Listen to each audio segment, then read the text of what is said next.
Hi, this is Dr. Gregory Sadler.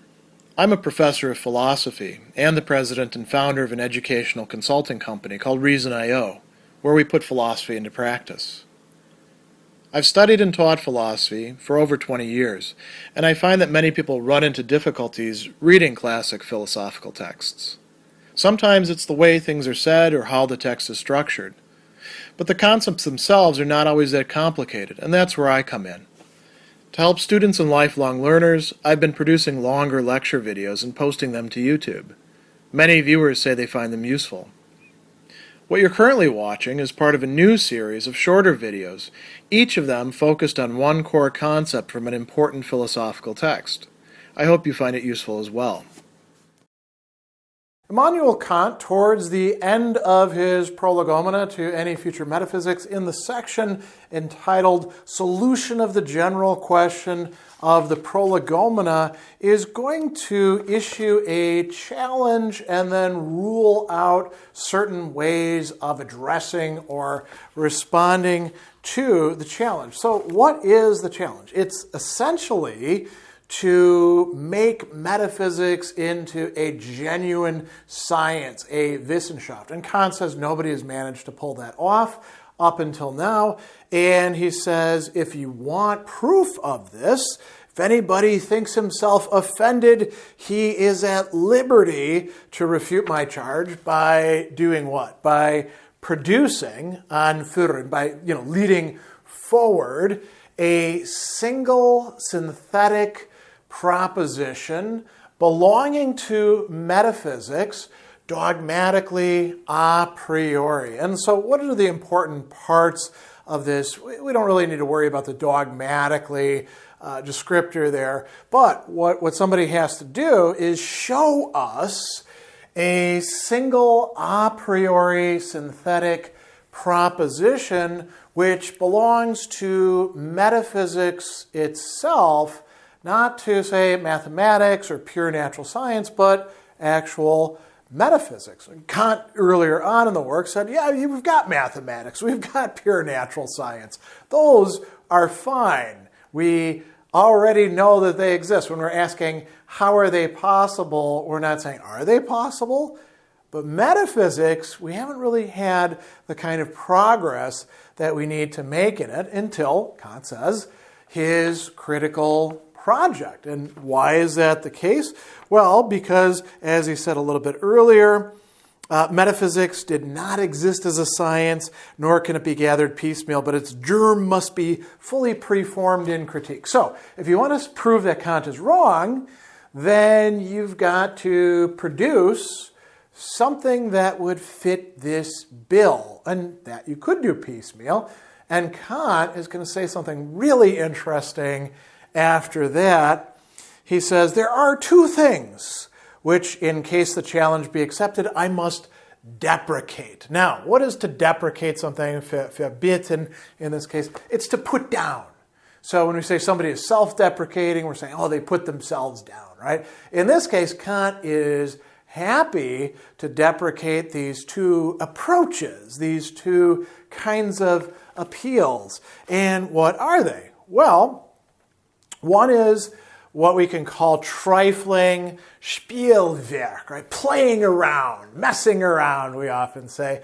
Spielwerk or trifling about, and here the translation, a little bit perhaps misleading, about probability, which is Wahrscheinlichkeit, and conjecture, Mutmaßung. Now, I do want to point out that Kant himself has engaged in a bit of what he says is Mutmaßung earlier in the section preceding this, and identified it as such, right? He says, that's not part of science. I'm inquiring into something. I know that I cannot claim this to be metaphysics per se.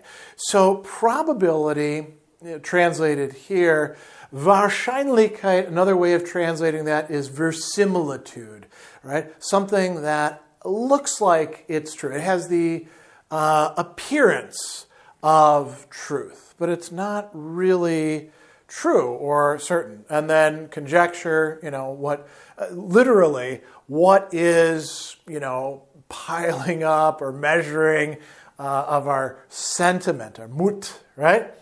And so that's one thing that we're going to have to look at, or maybe two things that we're going to have to look at. And then the other one that Kant really doesn't like, not just in this work, but throughout his works as a whole, is the, as he calls it, the magic wand, right? You wave a magic wand. Sometimes in philosophy we talk about hand waving. Similarly, when somebody doesn't really have an argument, they just wave their hand. The magic wand of so-called sound common sense. Gesunde Menchenverstand. Literally, the understanding, the common understanding of human beings. And, common sense is an English term that we use, but this Menchenverstand is used similarly in German.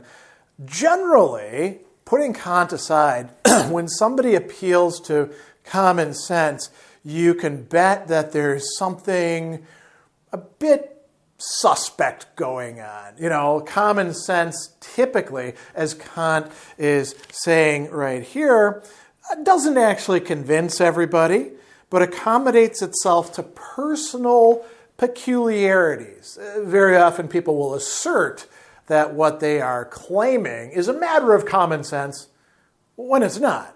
If it was truly common sense, then all rational beings would in fact immediately say, yes, that's correct to it. And that just isn't the case. So common sense is a bit of a misnomer there. So what does he actually have to say about probability and conjecture? Why is this a problem? There's really three main points. So he says, for the former, nothing can be more absurd than in metaphysics, a philosophy from pure reason, than to try to ground our judgments upon probability and conjecture. Why is this absurd? Because everything that is to be cognized a priori is announced as apodeictically certain and must be proved in this way. Is probability apodeictic? No. It's just probable. It could be this way. It seems like it's this way. It's plausible. I bet that it's the case. That's not the same thing as being absolutely certain. So that's a little too loosey-goosey, we might say. He says we might as well try to ground geometry or arithmetic on conjectures. That's not the way we proceed with those two mathematical disciplines. So why the hell would we do that with metaphysics? It's not a good idea to do that. Then he goes on and he says, somebody might raise an objection. What about the calculus of probabilities? Kant is living in a time when mathematics has advanced far enough, really from the time of Pascal, right, to encompass predictions about things. For example, about gambling, about lotteries and playing cards and dice and stuff like that.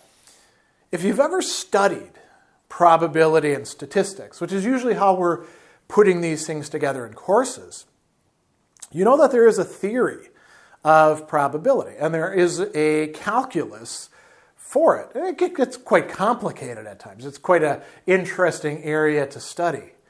And this is a very important point. We're not actually saying that the realities that we're working with are merely probable. When we're doing the theory of probability, as Kant says, it does not contain probable but perfectly certain judgments. What kind of judgments?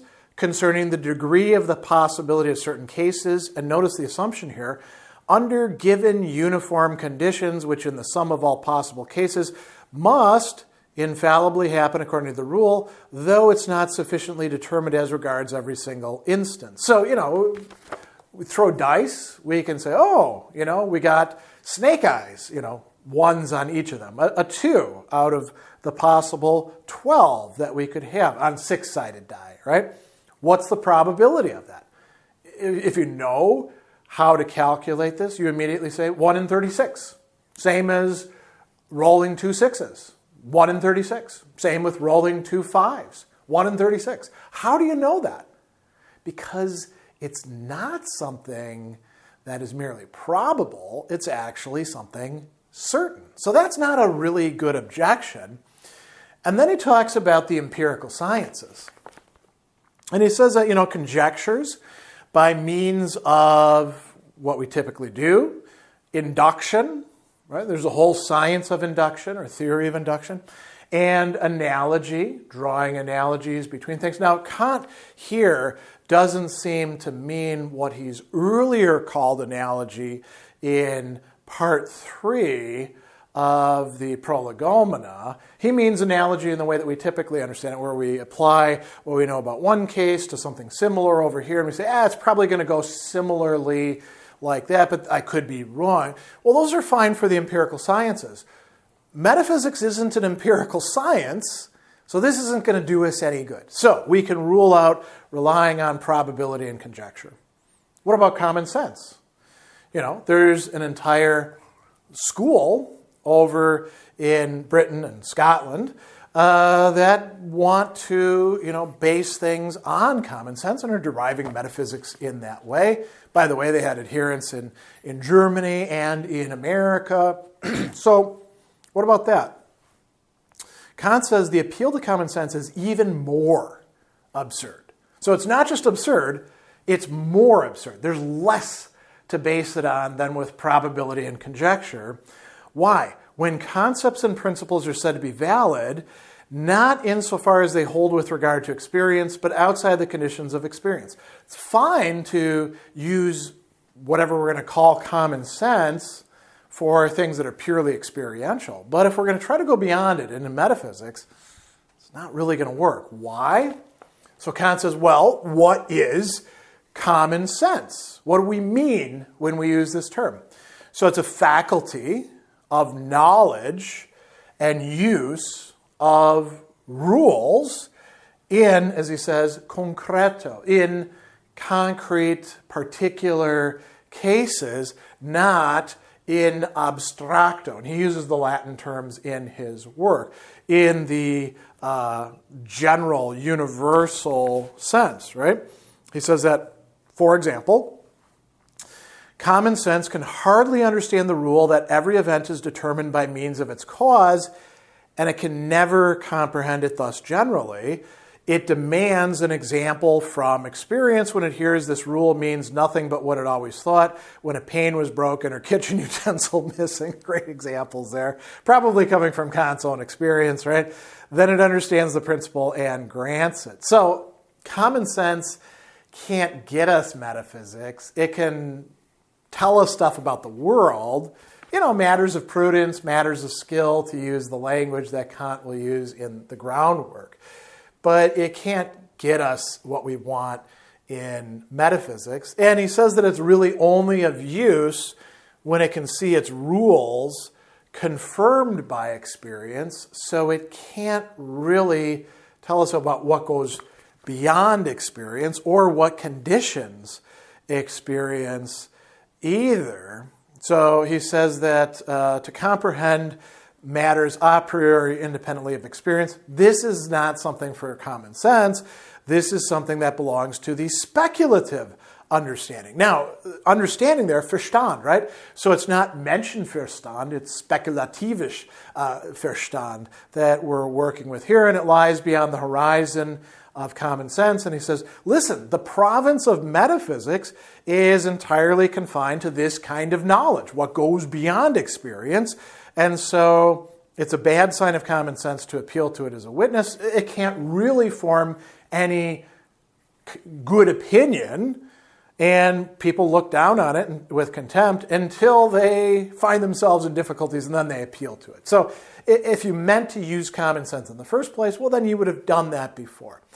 And then he's going to consider what could appear to some people to be a third sort of appeal, but it's actually falling under the rubric of common sense. So he says, it's a common subterfuge of those false friends of common sense who occasionally prize it highly but usually despise it, to say that there must be some propositions immediately certain. And so, in German, unmittelbar gewiss, that we can say, I know this, absolutely. I don't need something else to prove it. There's no occasion to give any proof or even account, because otherwise we could never stop inquiring into the grounds of our judgments. And this is a way to try to address skepticism. We say, well, there's a lot of things we can doubt and be unclear about, but there's got to be some things that we know for certain, right? Otherwise, we're kind of screwed. We can't get anywhere with our knowledge of things, because none of our knowledge is really reliable. Well, what would be a candidate for that? And notice the examples that he uses here. He doesn't, bring up, for example, Descartes' I exist, or I think, therefore I exist, right? Instead, he brings up the principle of what we call non-contradiction, typically in English, but is often called just the principle of contradiction, meaning that a thing cannot be and be in the same way at the same time, right? And, okay, that's good. Maybe that is, in fact, a absolutely certain proposition. But what are you going to get from that? What can you do with that?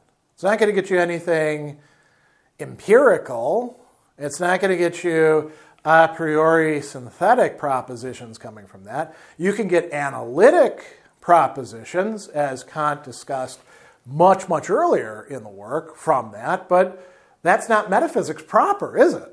That's just a sort of side note that helps you clarify metaphysics. And he says that's not sufficient to show the truth of synthetic judgments. What else? Well, maybe mathematical propositions, such as twice 2 make 4. Between 2 points, there's but one straight line. And he says, that's fine. That's nice. That ain't metaphysics. So what good is that going to do you to do mathematics? We've already got mathematics. That we already know that works, that exists. That is certain. That doesn't get you a priori synthetic judgments that are metaphysical, which is what the challenge was about, wasn't it?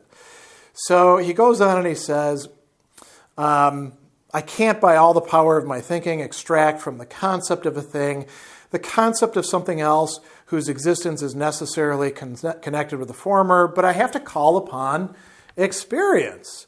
And though my understanding furnishes me a priori the concept of such a connection, that is causation, I can't exhibit it a priori intuition like I can the concepts of mathematics, and therefore show its possibility a priori. So he says, therefore, in metaphysics, as a speculative science of pure reason, we can never appeal to common sense, but may do so only when, in certain matters, we are forced to surrender it and renounce all speculative cognition, which must always be theoretic knowledge. Therefore, we're forced to forego metaphysics itself and its instruction for the sake of adopting a rational faith, which may alone be possible for us, sufficient to our wants. And then the shape of the thing, he says, is quite altered. You're no longer doing metaphysics as a science. And he says metaphysics has to be a science, not just in its parts, but in its whole, as a totality.